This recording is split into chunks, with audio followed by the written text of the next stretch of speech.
The European Union has approved Paramount's $110 billion takeover of Warner Bros. Discovery. However, the approval came with certain conditions.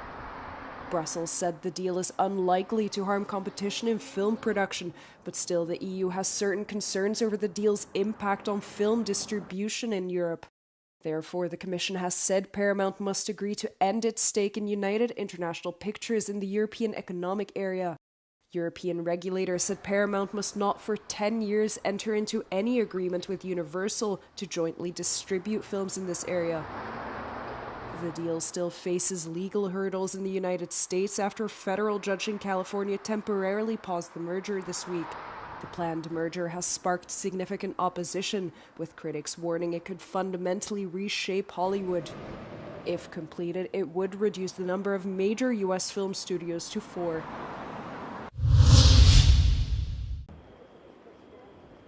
Wildfires continue to spread across parts of France, Spain and Italy on Wednesday, forcing thousands of people from their homes amid a heat wave. In Gironde, in southwest France, over 10,000 people were evacuated overnight. More than 2,000 hectares in the region were scorched. As of Thursday morning, 500 firefighters were tackling the fire with aerial reinforcements on the way. In Bordeaux, 2 firefighters were killed while tackling a blaze. Meanwhile, in Italy, fires have broken out in Sicily. Thousands of emergency responders were mobilized to assist. According to local authorities, 300 of the island's 344 reported fires had been extinguished as of Wednesday. Also here, the blaze claimed the life of a firefighter who died responding to a fire in San Cataldo. And blazes continue to scorch Spain, with a major wildfire declared to the southwest of Madrid. It comes after a devastating wildfire in the Guadalajara province had already burnt through 32,000 hectares to the north of the Spanish capital.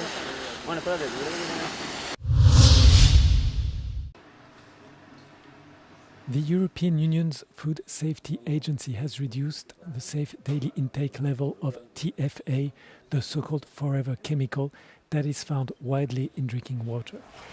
The EFSA said the updated values were based on new evidence that showed TFA changes level of a hormone produced by the thyroid gland that plays an important role in regulating the body, among other effects. TFA are used in a variety of products, from kitchenware and medical devices to defense and clean energy equipment. But their usage may carry risks to people and the environment, including wildlife. According to the EFSA, TFA can form when PFAS substances break down, including from certain active substances in pesticides. TFA can then end up in groundwater, soil and food crops, it says. EU members are required to monitor PFAS levels in drinking water, while other monitoring programs track PFAS levels in food.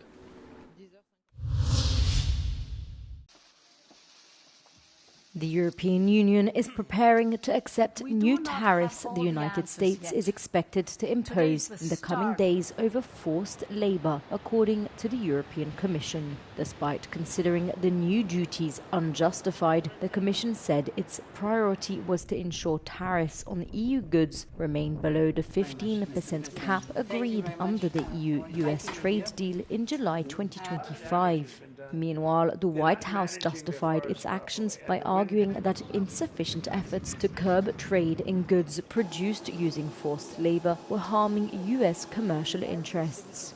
The current US tariff regime expires on Friday, and one US trade official said on Tuesday that the implementation of the forced labor duties was imminent. As part of its efforts to replace the current regime, the US Trade Department launched an investigation into forced labor in global supply chains, which is due to be concluded in the coming days. In early June, the Commission defended its regulations, saying it had strict rules against products made with forced labor. The Trump administration imposed 10% duties on its global trading partners last February after a US Supreme Court ruling declared its 2025 tariffs illegal.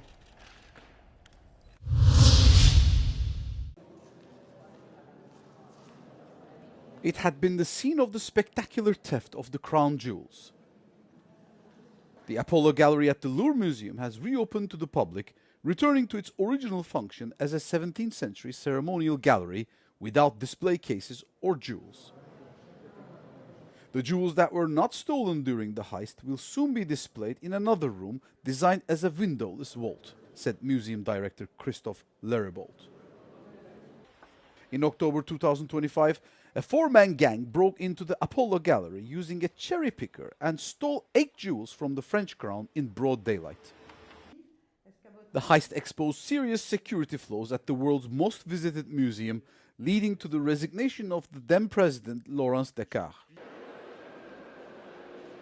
The loot from the heist, estimated at 88 million euros, remains untraceable to this day.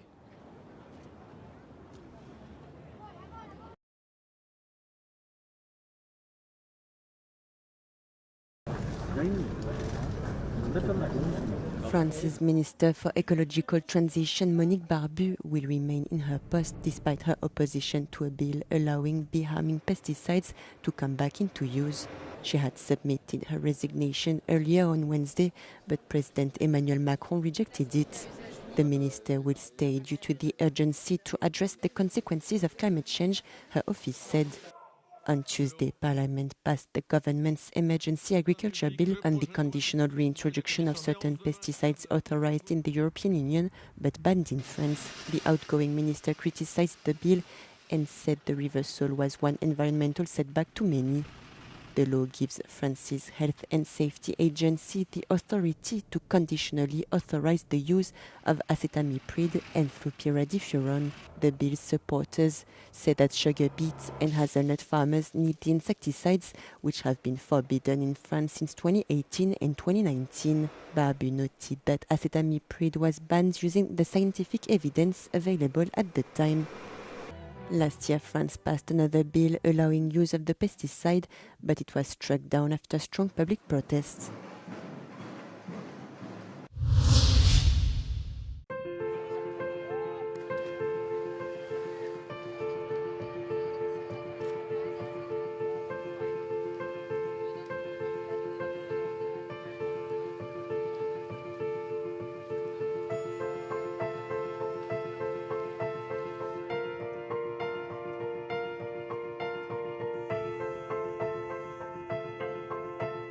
This year, it did rain a lot during the winter, especially in the western parts. And this led to a sort of good greening towards right after the rains. But then what is sort of interesting here is that the spring has been anomalously dry as well as hot.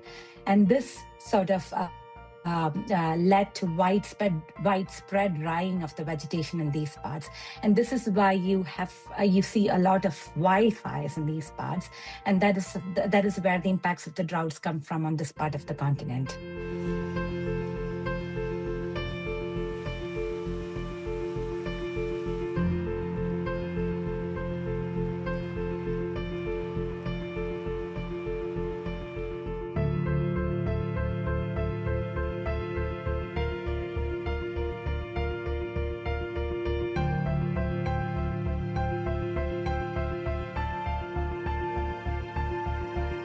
So as we know, water is important for agriculture, and that means that food security is one of the major factors that is going to, or major sectors that will be impacted by droughts. So often in the aftermath of a drought, we see that often essential grain prices go up.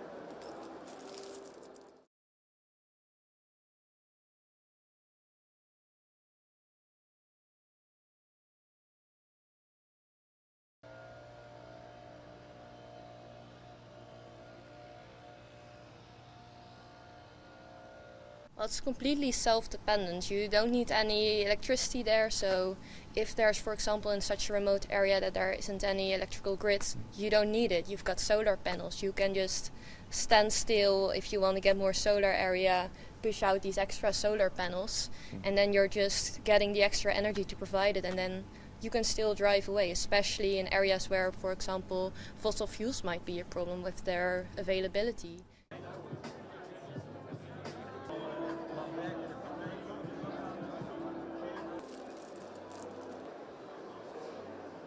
We've got an X-ray over there so that we can scan, for example, with patients of tuberculosis, one of the leading diseases in Africa. We've got an ultrasound so that you can make ultrasounds of pregnant women, for example. An AED, so if you, for example, something happens to you, you need to get reanimated, then of course that can also happen. And just a general EHBO kit. It is a country with a lot of grid to the problems that I mentioned in the beginning. Take for example the unreliable energy grids.